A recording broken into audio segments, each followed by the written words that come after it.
এই সোসাইটিখনৰ নাম হ'ল চেৱাং pearl processing and allied cooperative society.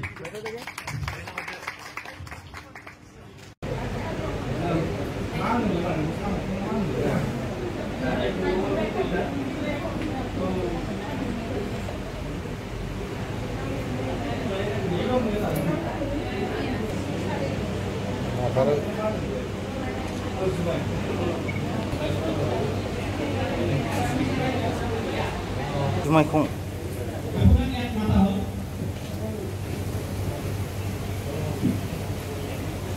siwa biram monamu samu মহিলাসকলক ট্ৰেইনিং দিয়া হৈছে আৰু তেখেতসকলক মুকুতা লগৰী বুলি নাম দিয়া হৈছে। Asom cooperative society pearl cooperative সোসাইটিৰ তৰফৰ পৰা এই ট্ৰেইনিঙত সহায় কৰা হৈছে আৰু এক্সপাৰ্ট আহিছে। আৰু প্ৰথম এটা পদক্ষেপ আমাৰ বিটিআৰ কোঅপাৰেটিভ সোসাইটিয়ে এটা সোসাইটিক এটো দায়িত্ব দিয়া হৈছে, য'ত তেখেতসকলৰ 20 জন সদস্য আছে আৰু সকলো ট্ৰেইনিং তেখেতসকলে লৈছে আৰু সেই খেতিটো তেখেতসকলে আৰম্ভ কৰিব। আমি সকলো জানো পাৰ্লটো যেটো আছে মুকুতা, এটো আমাৰ মহিলাসকলে অৰ্নামেন্ট হিচাপে ইউজ কৰে আৰু এই অৰ্নামেন্টটো বিভিন্ন প্ৰকাৰে এটো ডিজাইন কৰা হয় আৰু এই খেতিটো বহুত টান নহয়। আমি এটা সৰু এৰিয়া এটাত পানী ইয়াত ৰাখি পেলাই খেতিটো কৰিব পৰা যায় আৰু ইতিমধ্যে খুব সহজ হয়। এই কাৰণে যেহেতু অৰ্নামেন্টটো গহনাটো আমাৰ মহিলাসকলৰ আজিৰ কথা নহয়, এনচিয়েন্ট টাইমৰ পৰা ব্যৱহাৰ হৈছে, অনাগত দিনতো ব্যৱহাৰ হ'ব।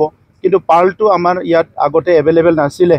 আমিতো জানো আগৰ সময়বিলাকত কিবা গছৰ গুটি বা বিভিন্ন বনাই পেলাই এটো কৰা হৈছিলে, কিন্তু এতিয়া যেটো পাৰ্ল খেতিটো কৰিব পৰা হ'ল আৰু হিটো সহজ কৰি তুলিলে এটো খুব ভাল হৈছে। আৰু আমাৰ অঞ্চলৰ অৰ্থনৈতিক জাগৰণৰ কাৰণে আমাৰ মহিলাসকলৰ বিশেষকৈ cooperative society self help group বিভিন্ন এই খেতিটো কৰিব পাৰিব আৰু বিটিআৰ চৰকাৰে অহা ফাইনেন্সিয়েল ইয়াৰত আমি ডাঙৰকৈ সহায় কৰিম।